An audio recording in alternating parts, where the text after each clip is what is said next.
Hello viewers, আজ আমি তোমাদের ফোর্থ সাব ইন্সপেক্টরের 11 নম্বর জিকে ক্লাস শুরু করছি। এই সমস্ত কোশ্চেনগুলো বিগত কয়েক বছর ধরে বিভিন্ন এক্সামে এসেছে এবং সামনের যে সমস্ত এক্সামগুলো রয়েছে সেই এক্সামের জন্য খুবই ইম্পর্টেন্ট। তাহলে চলো শুরু করা যাক আজকের প্রথম কোশ্চেন। দেখো, আজকের প্রথম কোশ্চেন বলেছে প্রাচীন ভারতের কলহন কর্তৃক কোন বইটি লেখা হয়েছিল? প্রাচীন ভারতে কলহন কর্তৃক কোন বইটি লেখা হয়েছিল? রাজতরঙ্গিনী, রামচরিত, হর্ষচরিত, মুদ্রারাক্ষস। তাহলে কলহনের রচিত বই কোনটি? কলহনের রচিত বই হচ্ছে রাজতরঙ্গিনী। অপশন এ হচ্ছে সঠিক অ্যান্সার, রাজতরঙ্গিনী। এই রাজতরঙ্গিনী গ্রন্থ থেকে কাশ্মীরের ইতিহাস সম্পর্কে জানা যায়। রামচরিত, এই রামচরিত কে লিখেছে? রামচরিত হচ্ছে সন্ধ্যাকর নন্দী। সন্ধ্যাকর নন্দী লিখেছিল রামচরিত। আর রামচরিত মানস হচ্ছে তুলসীদাস, মনে রাখবে। রামচরিত মানস হচ্ছে তুলসীদাস আর রামচরিত হচ্ছে সন্ধ্যাকর নন্দী। হর্ষচরিত, এই হর্ষচরিতের রচয়িতা কে? হর্ষচরিতের রচয়িতা হচ্ছে বাণভট্ট। এটা মনে রাখবি, বাণভট্ট। এই হর্ষচরিত গ্রন্থে হর্ষবর্ধন সম্পর্কে কৃতিত্ব জানা যায়। আর মুদ্রারাক্ষস হচ্ছে বেশাখ দত্ত। খুবই ইম্পর্টেন্ট এগুলো। রাজতরঙ্গিনী কলহন, রামচরিত সন্ধ্যাকর নন্দী, রামচরিত মানস তুলসীদাস, হর্ষচরিত হচ্ছে বাণভট্ট, মুদ্রারাক্ষস হচ্ছে বেশাখ দত্ত।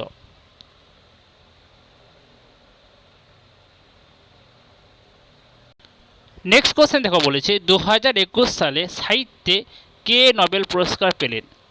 2021 সালে সাহিত্যে কে নোবেল পুরস্কার পেয়েছিলেন? অপশানগুলো দেখো। তো 2021 সালে সাহিত্যে নোবেল পুরস্কার কে পেয়েছেন? অপশান বি হচ্ছে সঠিক answer, Abdulrazak Gurnah. Option B হচ্ছে সঠিক অ্যান্সার, আব্দুর রাজ্জাক গুরনা।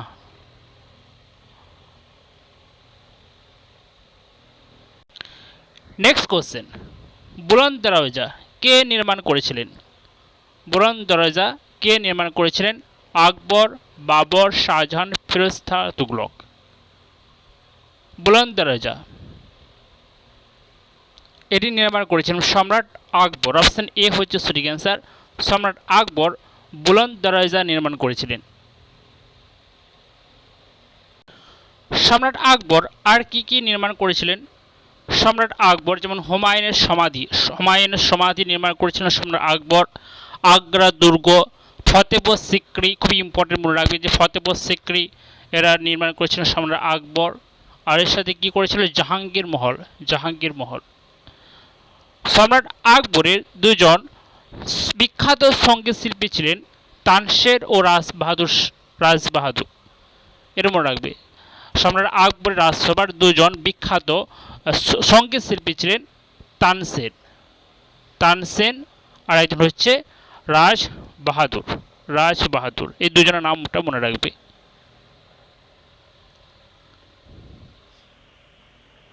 সম্রাট আকবর ইবাদতখানা নির্মাণ করেছিলেন কত সালে? 1575 সালে। এটা ইম্পর্টেন্ট, এটা পরীক্ষাতে অনেক সময় দেয় যে ইবাদতখানা কে নির্মাণ করেছিলেন?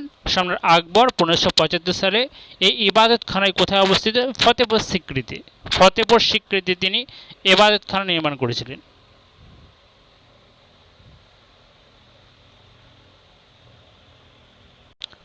নেক্সট কোশ্চেন দেখো, বলেছে সুভাষচন্দ্র বসুকে দেশ নায়ক উপাধি কে দেন? সুভাষচন্দ্র বসুকে দেশ নায়ক উপাধি কে দিয়েছিলেন? গান্ধীজি, রাজা রামমোহন রায়, রবীন্দ্রনাথ ঠাকুর, বিপিন চন্দ্র পাল। দেশ নায়ক এর উপাধি কে দিয়েছিলেন? রবীন্দ্রনাথ ঠাকুর। অপশান সি হচ্ছে সঠিক অ্যান্সার, রবীন্দ্রনাথ ঠাকুর।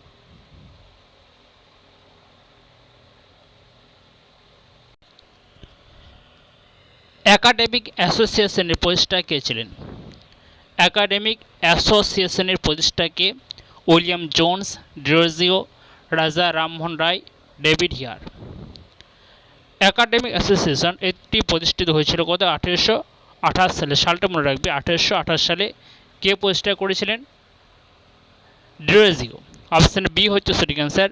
ডিরোজিও একাডেমিক অ্যাসোসিয়েশন প্রতিষ্ঠা করেছিলেন 1828 সালে। উইলিয়াম জোন্স কে প্রতিষ্ঠা করেছিলেন? William Jones Asiatic society. Asiatic society কত সালে? 1784। 1784 সালে উইলিয়াম জোন্স এশিয়াটিক সোসাইটি প্রতিষ্ঠা করেছিলেন। মনে রাখবে, এশিয়াটিক সোসাইটি। Asiatic society. রাজা রামমোহন রায়। রাজা রামমোহন রায় কি প্রতিষ্ঠা করেছিলেন? রাজা রামমোহন রায় আত্মীয় সভা প্রতিষ্ঠা করেছিলেন। সালটা কত সাল? আত্মীয় সভা। আত্মীয় সভা প্রতিষ্ঠা করেছিলেন 1815 সালে। সালটা মনে রাখবে, 1815 সালে তিনি আত্মীয় সভা প্রতিষ্ঠা করেছিলেন।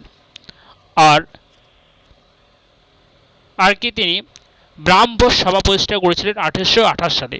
ব্রাহ্ম সভা প্রতিষ্ঠা করেছিলেন 1828 সালে। David here. ডেভিড হিয়ার কি প্রতিষ্ঠা করেছিলেন? David here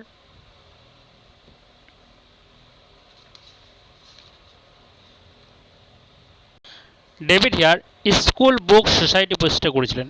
school book society 1817 সালে। সালটা হচ্ছে 1817 সালে স্কুল বুক সোসাইটি প্রতিষ্ঠা করেছিলেন। তার উইলিয়াম জোন্স হচ্ছে Asiatic society, Derozio academy association, রাজা রামমোহন রায় ব্রাহ্ম সমাজ বা ব্রাহ্ম সভা, ডেভিড হেয়ার হচ্ছে স্কুল বুক সোসাইটি।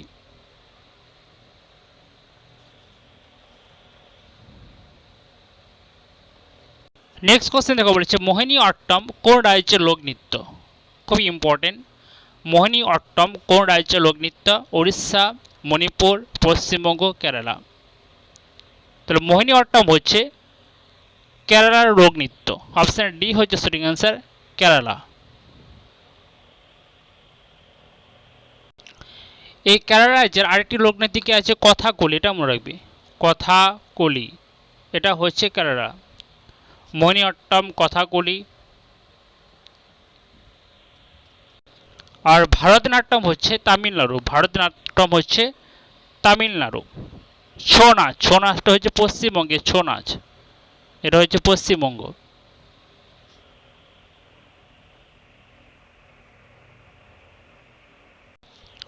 ভারতের 81তম দাবা গ্র্যান্ড মাস্টার কে হয়েছেন? ভারতের 81তম দাবা গ্র্যান্ড মাস্টার কে হয়েছেন? প্রণেশ এম, বিঘ্নেশ এনার্ড, রাহুল শ্রীবাস্তব, সায়ন্তন দাস। তাহলে অপশান ডি হচ্ছে সঠিক অ্যান্সার। সায়ন্তন দাস হচ্ছেন ভারতের 81তম দাবা গ্র্যান্ড মাস্টার। অপশান ডি হচ্ছে সঠিক অ্যান্সার।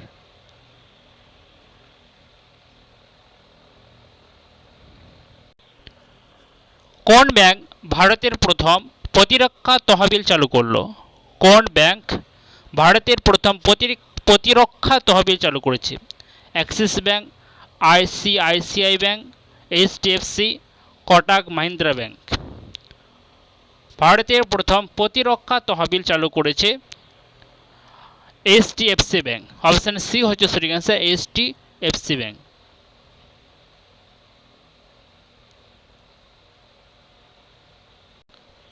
ইন্ডিয়া উইন্স ফ্রিডম বইটি লেখক কে? ইন্ডিয়া উইন্স ফ্রিডম বইটি লেখক Zakir Hussain, Syed Ahmad Khan, Abul Kalam Azad, Surendranath Banerjee. India wins freedom এই বইটি লেখক হচ্ছে আবুল কালাম আজাদ। অপশন সি হচ্ছে সঠিক অ্যান্সার, আবুল কালাম আজাদ। ভারতের লোকসভার প্রথম মহিলা স্পিকার কে ছিলেন? ভারতের লোকসভার প্রথম মহিলা স্পিকার সুমিত্রা মহাজন, ফুলচনা মোদি, করপেলিয়া সারাবজি, মীরা কুমার। তাহলে ভারতীয় লোকসভার প্রথম মহিলা স্পিকার ছিলেন মীরা কুমার। অপশন ডি হচ্ছে সঠিক অ্যান্সার, মীরা কুমার। সুমিত্রা মহাজন ছিলেন 16তম লোকসভা স্পিকার। 16তম লোকসভা স্পিকার ছিলেন সুমিত্রা মহাজন। ওম বিড়লা 17তম লোকসভার স্পিকার বর্তমান। আর মীরা কুমার ছিলেন 15তম লোকসভা স্পিকার। আর সোমনাথ চ্যাটার্জি ছিলেন 14তম লোকসভা স্পিকার। সোমনাথ চ্যাটার্জি।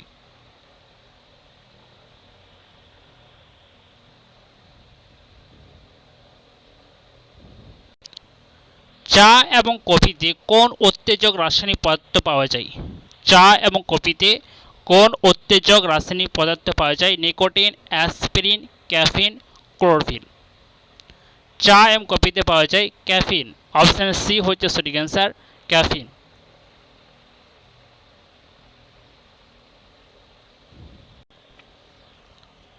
দেখো, কুইনাইন পাওয়া যায় সিনকোনা গাছের ছাল থেকে। ম্যালেরিয়ার ওষুধ প্রস্তুতে ব্যবহৃত হয়। কুইনাইন সিনকোনা গাছের ছাল থেকে পাওয়া যায়। ম্যালেরিয়া রোগে ওষুধ প্রস্তুতে ব্যবহৃত হয়। রেসারপিন পাওয়া যায় সর্পগন্ধা গাছের ছাল ও মূল থেকে। উচ্চ রক্তচাপ নিয়ন্ত্রণে ওষুধ হিসেবে ব্যবহৃত হয়। ড্যাটোরিন হচ্ছে ধুতরা গাছের পাতা থেকে পাওয়া যায়। হাঁপানি ওষুধ তৈরিতে ব্যবহৃত হয়। ক্যাফিন হচ্ছে কফি গাছের বীজ। ব্যথা উপশমকারী ওষুধ তৈরিতে ব্যবহৃত হয়। নিম্নলিখিত কোন ভারতীয় মুভিটি অস্কার 2023-এর জন্য শর্টলিস্টেড হলো? অস্কার 2023 কোন movie? The Kashmir files. Option B হচ্ছে সঠিক অ্যান্সার, দ্য কাশ্মীর ফাইলস।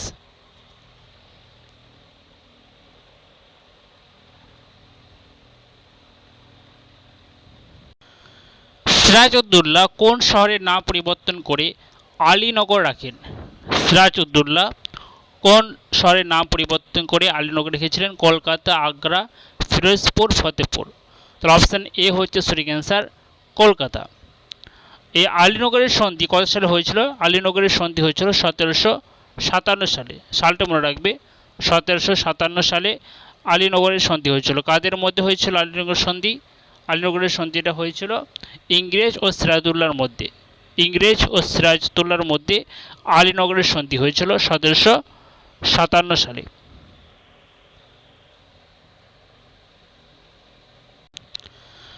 নিম্নলিখিত কোন রাজ্যের মধ্য দিয়ে কর্কট ক্রান্তি রেখা অতিক্রম করেনি?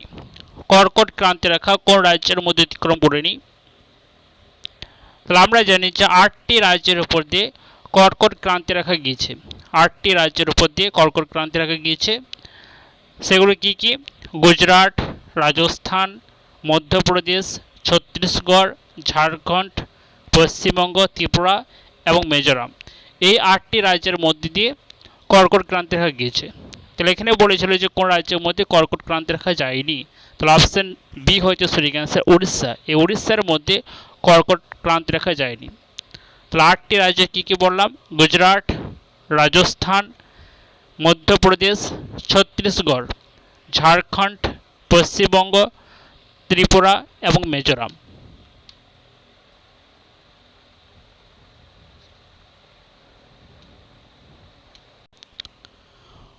কোন দুটি গ্রহের উপগ্রহ নেই? কোন দুটি গ্রহের উপগ্রহ নেই? বুধ ও শুক্র, বুধ ও ইউরেনাস, শুক্র ও মঙ্গল, মঙ্গল ও প্লুটো। উপগ্রহ নেই কোন গ্রহের? অপশন এ হচ্ছে সঠিক অ্যান্সার, বুধ ও শুক্র। বুধ ও শুক্র।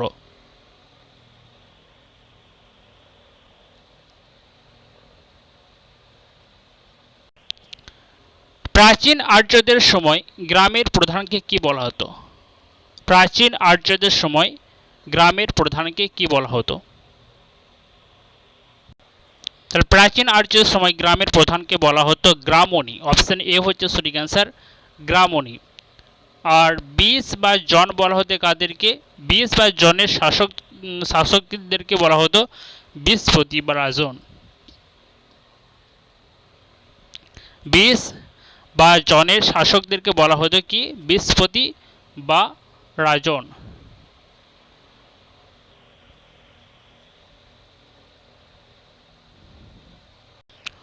সবচেয়ে ভারী মৌলের নাম কি? সবচেয়ে ভারী মৌল হাইড্রোজেন, ইউরেনিয়াম, রেডন, হিলিয়াম। তো সবচেয়ে ভারী মৌল হচ্ছে ইউরেনিয়াম। অপশন বি হচ্ছে সঠিক অ্যান্সার, ইউরেনিয়াম। আর সবচেয়ে হালকা মৌল কোনটি? সবচেয়ে হালকা মৌল সবচেয়ে হালকা মৌল হচ্ছে হাইড্রোজেন। আর দ্বিতীয় হালকা মৌল হচ্ছে হিলিয়াম। সবচেয়ে হালকা মৌল হাইড্রোজেন, আর দ্বিতীয় হালকা মৌল হচ্ছে হিলিয়াম। আর রেডন হচ্ছে সবচেয়ে ভারী নিষ্ক্রিয় মৌল। রেডনটা হচ্ছে সবচেয়ে ভারী নিষ্ক্রিয় মৌল।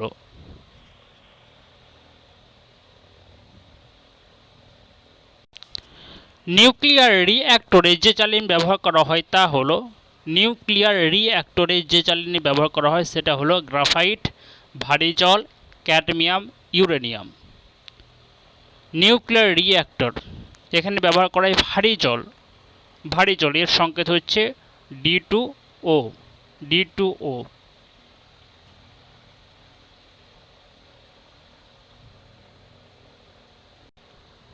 কোন গভর্নর জেনারেল সতীদাহ প্রথা নিষিদ্ধ করেন? সতীদাহ প্রথা নিষিদ্ধ হয়েছিল কত সালে আগে সেটা বলো। 1829 সালে সতীদাহ প্রথা নিষিদ্ধ হয়েছিল। কোন গভর্নর জেনারেল এটা নিষিদ্ধ করেছিলেন? Lord William Bentinck. Lord William Bentinck 1829 সালে সতীদাহ প্রথা নিষিদ্ধ করেন। আর লর্ড ডালহৌসি বিধবা বিবাহ আইন চালু করেছিলেন 1856 সালে। এরা ছিল ঈশ্বরচন্দ্র বিদ্যাসাগর সহায়তায়। আর সতীদাহ প্রথা নিষিদ্ধ হয়েছিল রাজা রামমোহনের সহায়তায় 1829 সালে লর্ড উইলিয়াম বেন্টিং।